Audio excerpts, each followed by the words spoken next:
Hey, what is going on, guys? This is DK back at you with another video here to break down the 6-game NBA main slate on Tuesday. I know it's been a little bit since I uploaded a last video. It was dog sitting for like 2 weeks, just very short on time. But we're back home now and back to the regular setup. Still going to be trying to getting up as many of these videos as possible for you guys. Also, I do 2 streams a week over on Stochastic, the deep dive with Josh, so you guys can check those out, as well as trying to do the prop threads every day too over on Twitter. Still a lot of content coming from me. Yeah, so that all out of the way, let's get into the video. If you guys are looking for more content, you can check out my premium linked in the description over on OS Tails, props, and for DFS. And the sponsor of today's video, that is going to be Parlay Play. Guys, you can use the code DKDFS or the link down below for a $100 deposit match bonus. But our Parlay Play is another prop site where you are building out slips of player props. They have alternate lines, and yeah, a lot of different stuff that they offer, a lot of discounts as well. So if you guys want to check it out, use that code or the link in the description. And if you are a first-time user and you do, it does help support the channel. So I'd greatly appreciate that. And all right, let's just get right into it. So Cleveland and Boston's the first game here. Should be a really good game. Right now, probably the 2 best teams or 2 of the better teams, in the NBA. So for Cleveland, you got no Max Strus, no Dean Wade. LeVert, Okoro, and Merrill are all questionable. This could definitely open up some value here for Cleveland. If all those guys are out, you'd probably get Niang in the starting lineup. I think they would go Garland, Mitchell, Niang, Mobley, Allen, and then like Jerome would play a big role off the bench. He's quietly been. And then you would definitely get some Craig Porter Jr. And then like maybe some like JT or Tristan Thompson, I don't know who else they would really dust off there, but what I will say is these are the up games, so I would not be surprised if, especially in a game like this, if like the Cleveland starters do play a little bit more than usual. They've been relatively conservative on the starters, but I would not be surprised if they play here. So looking at the price points here, you got Mitchell at 9K, Mobley at 7.9, Garland 7.7, Allen at 7.3. The ceiling is definitely the highest on Donovan Mitchell. He's gone for 60+ feints now in each of the last 3 games, so we know that upside is clearly there. I like both front court guys. I think they're pretty safe. Evan Mobley, playing low to mid 30s minutes. Jared Allen has a pretty high floor. I think both those guys are solid options. Darius Garland has been playing very well this year. The assist numbers have ticked up for him too. So, yeah, I don't think you can go wrong with any of the main Cavs. And these guys are going to look better if a lot of these bench players get ruled out. So I think they'll have to play more. LeVert, if he does play, I think is a reasonable play off the bench. Playing mid-20s minutes or so. If he does not play, then you're going to more run for Ty Jerome. Again, if Okoro and Merrill both get ruled out, or Okoro especially, you're going to get more run for Yang at 4-4, 25, and 20 last couple weeks. So definitely could have some value here for depending on what happens with the injuries. For Boston, no Porzingis. He is returning soon, though, I want to say. Yeah, they signed with the G League. So I think Porzingis will be coming back soon. Pritchard questionable is pretty significant because it's not going to change the starting lineup, but I think like Sam Hauser would play a little bit more. I think Cato would play a little bit more as well if Pritchard gets ruled out. Yeah, top end guys, you got Tatum coming in at 10.1. Jaylen Brown at 8.1. I think factoring in salary, I might slightly prefer Brown to Tatum. You got Derek White at 6.9. Jrue Holiday at 5.2.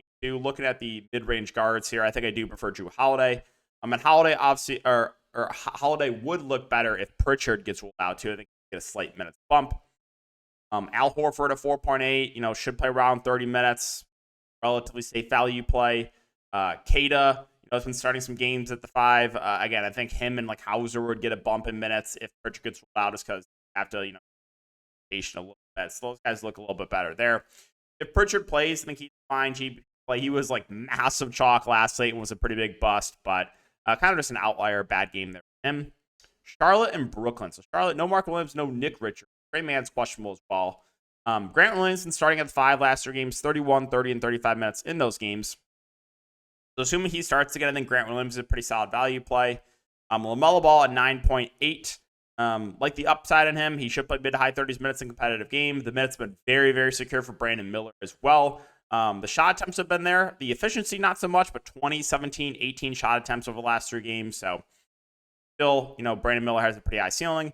And then Miles Bridges, he played 27 minutes. Why did he only play 7 minutes in that game? Well, it wasn't foul trouble. Not sure, but 6.3K does feel like a pretty nice price there for Miles Bridges. Diabate, so Taj Gibson was a DNP last game. Diabate only played 12 minutes in their most recent game, but before that, he's been playing decent minutes off the bench, and so I think he's a solid tournament play. Value options, guys like Martin and Green would look a little bit better if Trey Mann gets ruled out, so keep an eye on that. If Trey Mann plays, I think he's a good tournament play. He's the guy that's going to come off the bench and chuck. We saw some ceiling games from him earlier in the year. For Brooklyn, no Nick Claxton, still no Bogdanovich, and then you got Dorian Finney-Smith and Zaire Williams probable. Had Ben Simmons start the 5 last couple games, so I think he'll continue to start. 4.7K. Now, the minutes ceiling really isn't there for Ben Simmons, but probably plays mid-20s minutes, so I think he's a decent value play there. Cam Thomas, sub 7K. I like the upside in him quite a bit. He's a little bit up and down, but we know 50-plus fantasy point ceiling is there for Cam Thomas, so like him as a tournament play. Dennis Schroeder at 6.1. So the assist numbers go down a little bit with Ben Simmons in the lineup, but price has come down on him to a playable point. Kind of indifferent on Cam Johnson.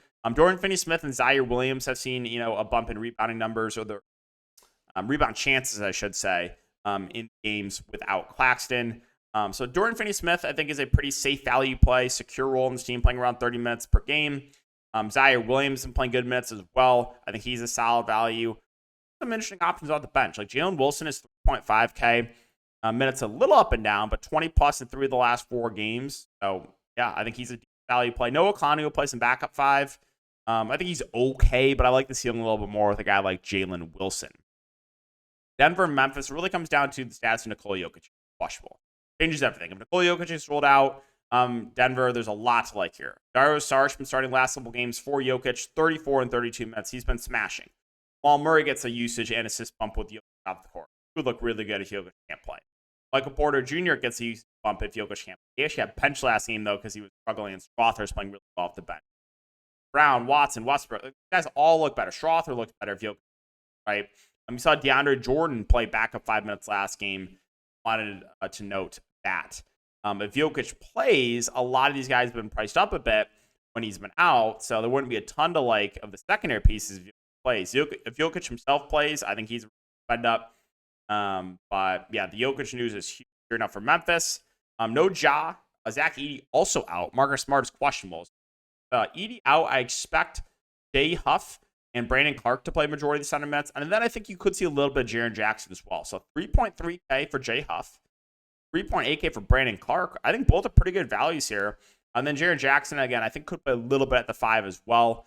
That, boosts his ceiling a little bit. Desmond Bane in the first couple games back from injury, 27 and 29 minutes. I think he's probably close to being full go. So I like the price point on Bane. I think he has a pretty high ceiling. The rest of this team, though, a little bit tough to get to. Scottie Pippen with Desmond Bane back feels a little pricey. Aldama at 6'4". The minutes have not been amazing on him. You got Wells. Minutes have ticked down a bit. Like this team's pretty deep now. Vince Williams is back. 3.9K. He only played 14 minutes the most. But I think he's a value. It's just that they're pretty deep now with, and then Marcus Smart could be. New Orleans is very, very shorthanded here. No Zion Murray, CJ Alvarado, Hawkins, and Herb Jones. Brandon Ingram, he has a very high ceiling. Decision assist numbers have been insane over the last few games here. So I like the upside of him quite a bit if you think the Pelicans can keep it competitive. Brandon Boston also playing big minutes. Reasonable play there in the mid-range. Trey Murphy is back. He played 30 minutes in the most recent. I think he's basically close to full go. So I think he's a pretty good play there in the mid-range. Again, if you think the Pelicans keep it competitive. Rebounding numbers have been really good for Messi. Messi, however you pronounce his name, over the last 4 games. I think he's an okay value play. Fonte Green, JRE, Jalen Noel, kind of round out the rotation here. 4.9 for Green. You got 4.6 for JRE. And you got 4.5 for Jalen. One of these guys stand out as, amazing plays, but they're all viable. I think the ceiling is probably the highest there. Well, For Dallas, the big news here is Luka Doncic. He's questionable. Luka Doncic does not play. Kyrie gets a nice assist and usage bump. He would look pretty good. Last game, it was Quentin Grimes that started. He played 21 minutes, and then you saw a nice bump in minutes. Hardy off the bench, who played well, played 24 minutes. So those guys would benefit too, minutes-wise, if Luka could play. PJ had like a massive game kind of out of nowhere. 27 points and 17 rebounds for literally no reason whatsoever. That made no sense. Again, PJ's fine, but like, do not expect a game like that again. Gafford and Lively, they're going to split the center position. Got a 4.9K for Daniel Gafford. And 4.4K for Derek Lively. I think both are pretty solid plays here. Their respective price points. Kleba at 3-4. Who has been starting some games, but not playing enough minutes right now for me to go. All right, a couple games left. Oklahoma City and San Antonio. City, no Chet, no Hartenstein, no Joe. They've been running a pretty, or they've been playing small ball basically. With Isaiah Joe out, it'll be interesting to see who moves into the starting lineup. You do have Caruso back. My guess is probably like Case and Wallace. So I think they'll probably go SGA, J-Dub, Dort, Wiggins, Case and Wallace. But yeah, SGA, 10.6K. Has the highest ceiling of anyone on this team. Playing huge minutes right now, so I like the upside in him quite a bit. The rebounding numbers have gone up for J-Dub and Dort over the last few games. J-Dub basically playing like the small ball 5, 8.5K. I don't think we get a ton of ownership. He's only eligible, but still a guy with a pretty high ceiling. Lou Dort, again, rebounding numbers have been up a bit on him. Shots have also been up, 4.8K. I think he's a pretty good value. Aaron Wiggins at 4 minutes, but a little bit up and down, but I think a decent value play. Caruso, Case, and Wallace, these guys should benefit with Isaiah Joe out. So 4K for Caruso, 3.8K for Case and Wallace. I think both are decent value options. The rookie and AJ Mitchell's been a relatively consistent role off the bench. Dylan Jones has been in the rotation too. He had a decent game last game in 16 minutes. John Jang barely played last game. Wanted to note that he was in the rotation. Then you saw Kenneth Williams also play 18 minutes. That's on Williams are slowly ticking up. I actually think he's an okay value option if you need salary relief. I'm not a guy you're going to expect huge run from, but at close to min price with power forward eligibility, I think Kenneth Williams is a punt. Now for the Spurs, Wembanyama doubtful, Sohan out. You should have Zach Collins starting once again. Collins hands out as a good value here at 5.5. He led the team in usage in the most recent game and lost minutes because he was wild. So I think Collins looks pretty good. You do have Devin Vassell back. It'll be interesting to see if he can take him off the bench. But 5.6 for Vassell, 5.3 for Keldon, 6.2 for Chris Paul. You guys do look better with Wembanyama out, right? Castle 4.9 has really well since being moved into the starting lineup. I think he's a good value. I want to note Charles Bassey is actually playing kind of over Mamouklashvili, and then Mamouklashvili time. That was something to note. Because I liked Mamouklashvili as a value option last slate, but again, he got most of his minutes there in garbage time. Be interesting to see if they go back to Bassey over Mamouklashvili. But Mamouklashvili did play a little bit in the first half, but it was Bassey that checked in for Zach Collins. Then finally, Utah and Lakers. No Walker Kessler. Once again, you should be getting John Collins in the starting lineup. John Collins, I like the upside in him quite a bit if he can avoid foul trouble. I am a little bit worried about potential foul trouble, though, against Anthony Davis. You do have, Philip Housey could be asked to guard AD, too. Wanted to mention that. Lauri Markkanen at 7K, 35 and 39 minutes over the last couple of games. A little underpriced here. Keontae George actually got benched for Collier in the second half last game, but he played the last 15 minutes or so of the second half. So that was little weird.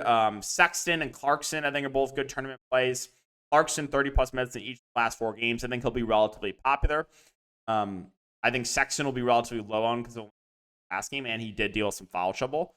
So, for example, I have a feeling most of the field will be gravitating towards Clarkson. If Clarkson's way higher owned than Sexton, I think Sexton would be a good pivot off Clarkson. Filipowski at 5K, pretty secure role, mid-20s minutes or so. Solid play. Collier, again, started the second half last game for Keontae George, 6 minutes. I think he's an interesting value play. Played relatively well for the Jazz. And then finally, the Lakers. So, AD probable, Rui is questionable. If Rui Hachimura gets rolled out, you should get Dalton Connect in the starting lineup. Connect had a huge game last game, 37 minutes, 45 fantasy points. I think Dalton Connect's a good player, and again, and going to have a very consistent role for this. I think it's going to grow as the season goes on. But yeah, top end guys here, AD, LeBron. I think both look like good plays. 10-7 for AD and 10K for LeBron. The assist numbers have gone up for both LeBron and Reed. Those moved to the bench, which kind of risen for a 7-1 for Reed is a little bit tough to get to, but still a fine G play. D'Lo off the bench has been playing, low to mid 20s minutes. Okay, contrarian play, I guess. And then, yeah, if Rui gets rolled out, don't connect to be a good play. Cam Reddish missed last game, but he is back. I would expect him to be back into the lineup. And then, yeah, Christie has been in the rotation as well. Started that most recent game with Cam Reddish out, but with Reddish back, I think Christie moved back to the bench. I guess there's a chance they could stick with Christie in the starting lineup. Not a great point per minute player, but solid defender. All right, guys, so that's going to wrap it up for the video. As always, if you do enjoy, make sure to like, subscribe, hit the notification bell. Also, I'll be live tomorrow on Stochastic so go ahead and check that one out as well. Good luck, guys, and all in the next video.